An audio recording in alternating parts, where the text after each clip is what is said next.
Hey everybody, and welcome to the Christian Team. Today we're going to be talking about something dirty. Oh, dude, did you just seriously? That's right, we're going to be talking about premarital sex today. Oh joy, a self-confessed virgin is now going to lecture the world on when it's okay to have sex. Greetings and welcome there people of YouTube. This is Essence of Forte doing another video response to the Christian Teens video. This time on his video, Sex is for Marriage, and this is the one where he goes from being slightly annoying religious fool to downright judgmental little prick. So with that said, let us continue. Did you know that there's actually about 24 or so that I just found about premarital sex, or more directly, immoral sexual behavior? I just love the fact that here you practically admit that you did not do your research about the Bible before waking up one day and going, you know what, I fancy making a complete and utter tit of myself in front of a camera. So, yeah, I respect your honesty in that matter. However, as for premarital sex as being immoral, you need to back that assertion with an argument. I like stories, and I know you do too. There's a girl in my math class, and she was a little weird. She was really loud. And I didn't understand why she was talking so loud, because it's something I would be embarrassed about if I were her. She was counting, so I guess it was okay to do while in math class, right? She counted to 10. Yay! Counting, you can count to 10 sex partners. Yeah.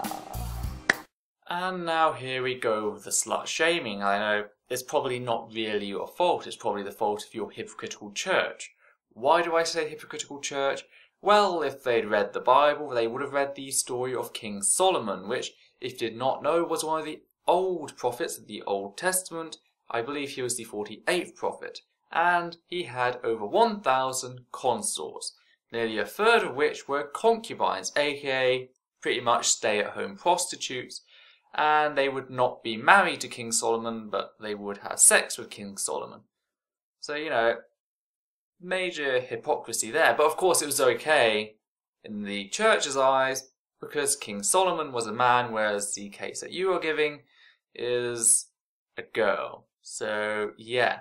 God had no issue with King Solomon, of course. However, what he did take issue with was the fact that King Solomon didn't force his wives into believing the same God that he did, i.e.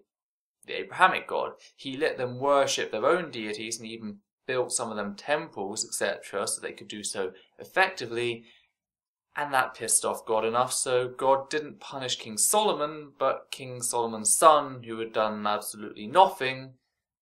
But that's just justice, you know, that's just justice. Then there's the factor of repeated prostitution throughout the Bible, and not to mention the sex slaves, as mentioned in the previous video, i.e. the virgin women from conquered nations. Which now raises a really awkward question. Do Christians view these sex slaves as sexual partners or sex toys? Because they're viewed as property. Maybe you as a Christian can answer that one. Okay, that's kind of like seriously disgusting. Telling stories like that and then you want to be seen as a better person for that.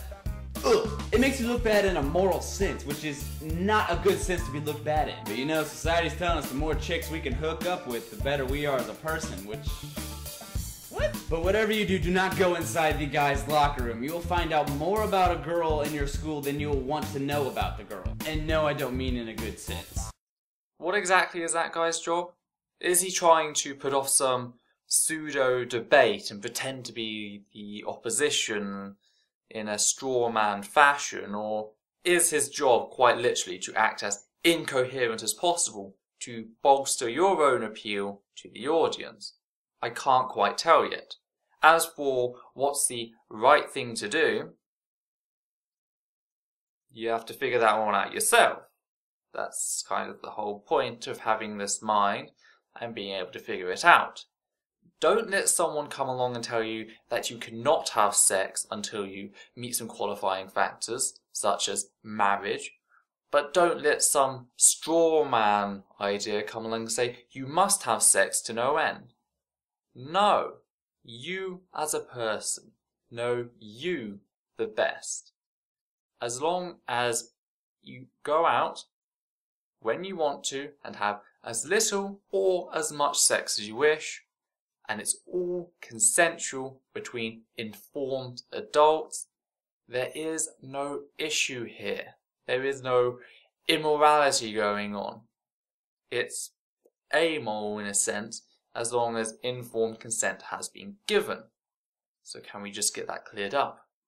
What I was just thinking about is a story about my ex-girlfriend from 2012. She was pretty cool. I thought she was a Christian girl. I really had that vibe from her. She seemed like a Christian girl. Seemed like someone I could trust, someone I could get along with, someone I could share my morals with. But turns out, after I got to know her a lot, she turns out to be not so much Christian.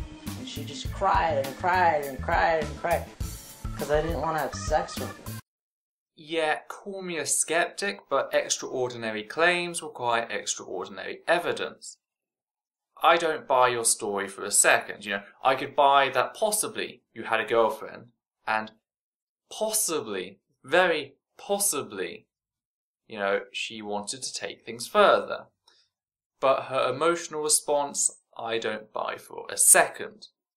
Now, that's just a very minor qualm compared to two others that I have.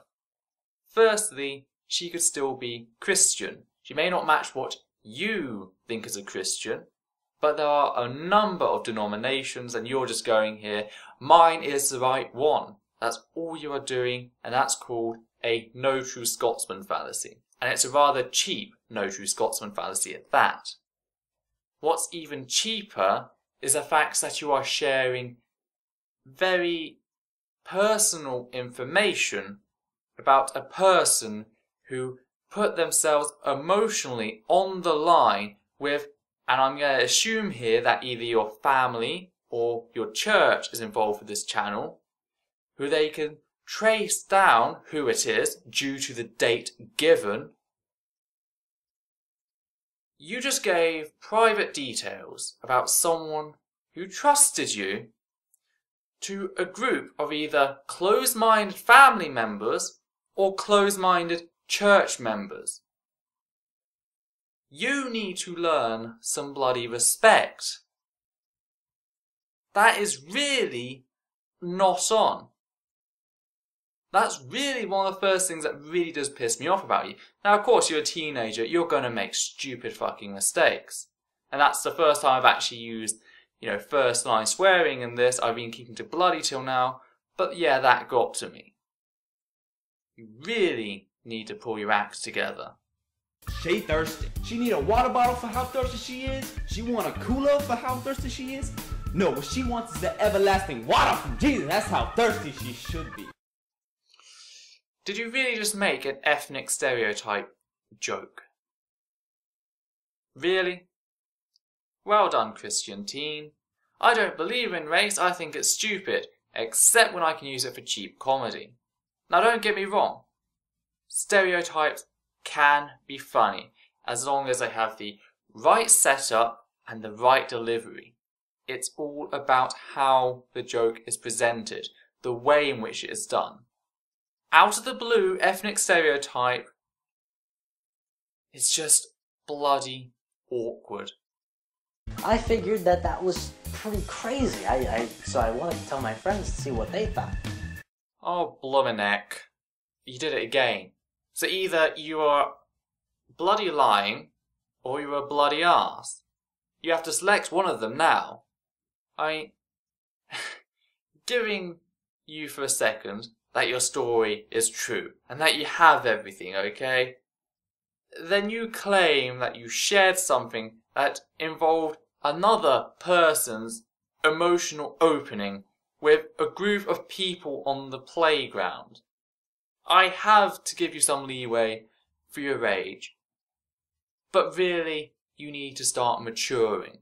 Turns out my friends are not really Christians either. Their first response was, "Wow, that's stupid. I can't believe you would do such a thing like that. Why? Are you scared? Are you gay? What's going on?" Are you sure they just didn't say, "Yeah, pull the other one, it's got bells on it"? Because I hope that's what they did. And I hope you are making this entire thing up. Because if there was a girl, then you showed her no damn respect. Well, first off, I'm not gay. I wasn't really scared. I stuck to my morals because that's what I believe in. I don't believe in sex before marriage. That's just me, that's just the Bible, that's just God, that's just Jesus. So no, you had no morality in the situation whatsoever. You were following orders. Say I held a gun to your head and forced you to open a cashier and then give me the money. Are you at wrong? No, because I'm forcing you to follow my orders. This is the same, just reversed. Therefore you cannot take the credit. You are ultimately a tool. Sorry. Now look, we don't want to get the wrong idea that sex is a bad thing. No, it is not a bad thing. It was actually created by God. God created sex. And I'm yelling sex in my house. But sex is good, if you know what I mean. No, you pervs. It's between a husband and wife. And now it's that awkward moment where if God created sex, then God also created gay sex. Seriously, why didn't he stop and think about the fact that, you know, I'm putting quite a lot of pleasure cells up there in a species that likes sexual pleasure. Seriously, he couldn't see everyone doing the sodomite grind? I noticed too many times in church communities that people look down upon people who have had sex with people before marriage. A church isn't a museum for good people, it's a hospital for the broken. Quote. What makes her or his sins any worse than your sins? What makes you a better person just because his or her stumbles is a little more visible than your own struggles? As Jesus said, let he who is blameless throw the first stone. Yeah, the Bible story which isn't in any of the original manuscripts. What's more is you've been judgmental pricks to no end already throughout this video. So for you to now turn around and go, we shouldn't be judgmental, is both ironic and highly hypocritical. You know that story when you ask your parents how are babies made? And then they pull out the two dolls and they say, well, when a mommy Teletubby and a daddy Teletubby love each other very much. No, you see, I never needed that as a child. I wasn't so much as a cartoon watcher as more a documentary watcher. Nat Geo, Discovery Channel, all of those sorts of channels, etc. Before they went crazy and started doing this apocalypse stuff, this alien stuff, this mermaid stuff, etc. So, yeah, and reproduction used to come up quite a bit, and I just kind of slowly put things together, and that was that. No awkward talk ever required. My father did approach me once about using condoms, but I was like, well ahead of you. Do your best to make sure that happens for you. That's the story that we want it to be like.